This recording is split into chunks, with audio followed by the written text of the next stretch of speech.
اللہ تعالیٰ قرآن مجید کے اندر ارشاد فرماتا ہے وَمَا خَلَقْتُ الْجِنَّ وَالْإِنسَ إِلَّا لِيَعْبُدُونَ کہ ہم نے انسانوں اور جنوں کو اپنی عبادت کے لیے پیدا کیا۔ اللہ تعالیٰ نے انسان کو مختلف قسم کی عبادات کرنے کا حکم دیا کہ انسان نماز قائم کرے گا، روزے رکھے گا، زکوٰۃ ادا کرے گا، حج ادا کرے گا تو میں اس سے راضی ہو جاؤں گا، اس کے بدلے میں اسے جنت ادا کروں گا۔ اسی طرح ایک اہم عبادت ہے کہ جس کو انسان اگر دل کے ساتھ ادا کرنا شروع کر دے تو اس کا دل جو ہے وہ سکون سے بھر جاتا ہے۔ اگر کوئی پریشانی کے اندر ہے، کسی مشکل کے اندر ہے اور وہ اس عبادت کو کرے تو اللہ تعالیٰ اس کی اس پریشانی کو دور کر دیتا ہے، اس کی مشکل کو دور کر دیتا ہے، اس کے دل کو سکون عطا فرماتا ہے۔ وہ کون سی عبادت ہے؟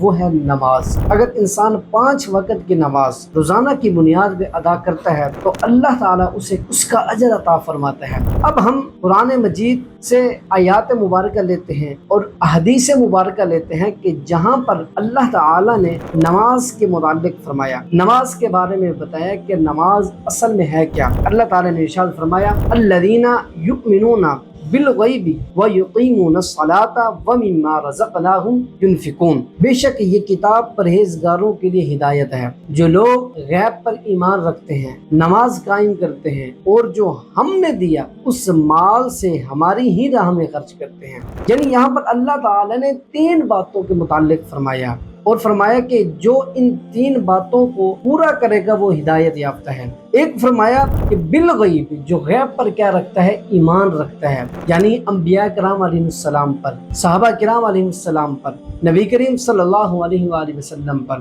دوسرا فرمایا وَيُقِيمُونَ الصَّلَاةَ، جو نماز قائم کرتے ہیں، یعنی جو انسان نماز کو ریگولر طور پر پڑھتا ہے، روزانہ کی بنیاد پہ پڑھتا ہے، اللہ تعالیٰ نے فرمایا کہ وہ بھی کیا ہے؟ ہدایت یافتہ ہے۔ پھر اللہ تعالیٰ نے فرمایا کہ وَمِمَّا رَزَقْنَاهُمْ يُنْفِقُونَ، جو ہم نے مال دیا اس مال کو ہماری راہ میں خرچ کرتے ہیں وہ بھی ہدایت یافتہ ہے۔ پھر اللہ تعالیٰ نے ایک اور مقام پر ارشاد فرمایا سورۃ بقرہ کی آیت نمبر 43 وَأَقِیمُوا الصَّلَاةَ وَآتُوا الزَّکَاةَ وَارْکَعُوا مَعَ الرَّاکِعِینَ، کہ نماز قائم کرو اور زکوٰۃ ادا کرو اور رکوع کرنے والوں کے ساتھ رکوع کرو۔ یعنی ایک تو تم نماز ادا کرو، دوسرا زکوٰۃ ادا کرو۔ پھر فرمایا کہ جس طرح دوسرے نمازیوں کو دیکھو کہ وہ کیا کر رہے ہو، رکوع کر رہے ہو، اسی طرح تم بھی رکوع کرو۔ پھر اللہ تعالی نے اسی کے متعلق آگے فرمایا کہ جو مومن ہوگا، جو ایمان رکھنے والا ہوگا، وہ نماز قائم کرے گا تو اللہ تعالی اس کے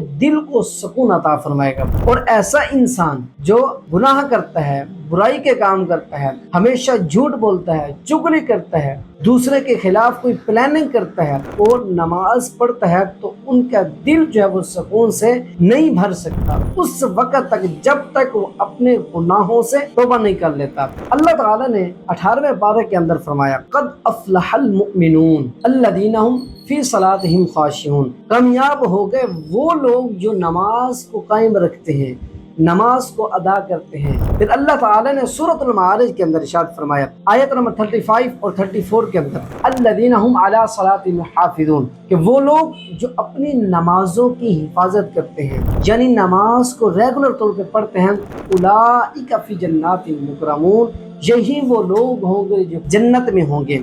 یہ تو اللہ تعالی نے قرآن مجید کے اندر مختلف مقامات پر نماز کے متعلق فرمایا، ان میں سے چند مقامات میں نے آپ سب کے ساتھ شیئر کرے۔ اب حدیث مبارکہ کو دیکھیں کہ جس پر نبی کریم صلی اللہ علیہ وآلہ وسلم نے نماز کے متعلق فرمایا۔ بخاری و مسلم شریف کے اندر حدیث مبارکہ ہے، حضرت ابو ہریرہ رضی اللہ تعالیٰ عنہ سے روایت ہے کہ رسول اللہ صلی اللہ علیہ وآلہ وسلم نے صحابہ کرام سے عرض کی اے میرے صحابہ مجھے ایک سوال کا جواب تو دو۔ صحابہ نے عرض کی جی یا رسول اللہ صلی اللہ علیہ وآلہ وسلم۔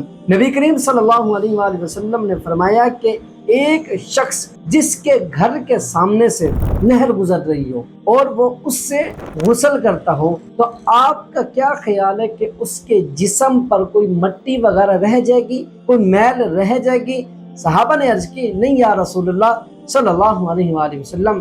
تو نبی کریم صلی اللہ علیہ وآلہ وسلم نے فرمایا کہ یہی مثال اس نمازی کی ہے کہ جو 5 وقت کی نماز ادا کرتا ہے، تو اللہ تعالیٰ اس کے گناہوں کو بھی ایسے ہی دور کر دیتے ہیں۔ تو نبی کریم صلی اللہ علیہ وآلہ وسلم نے فرمایا اس طرح کیا کرو کہ جس طرح کثرت سے میں سجدے کرتا ہوں، نمازیں پڑھتا ہوں، تم بھی کثرت کے ساتھ اگر نماز پڑھو گے تو اللہ تعالیٰ قیامت والے دن تمہیں میرا ساتھ نصیب عطا فرمائے گا۔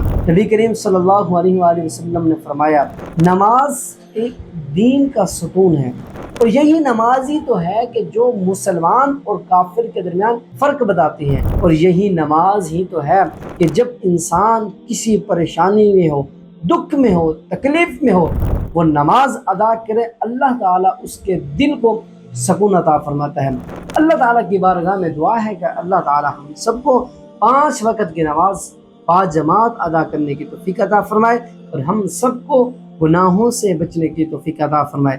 آمین ثم آمین بجاہ النبی الامین۔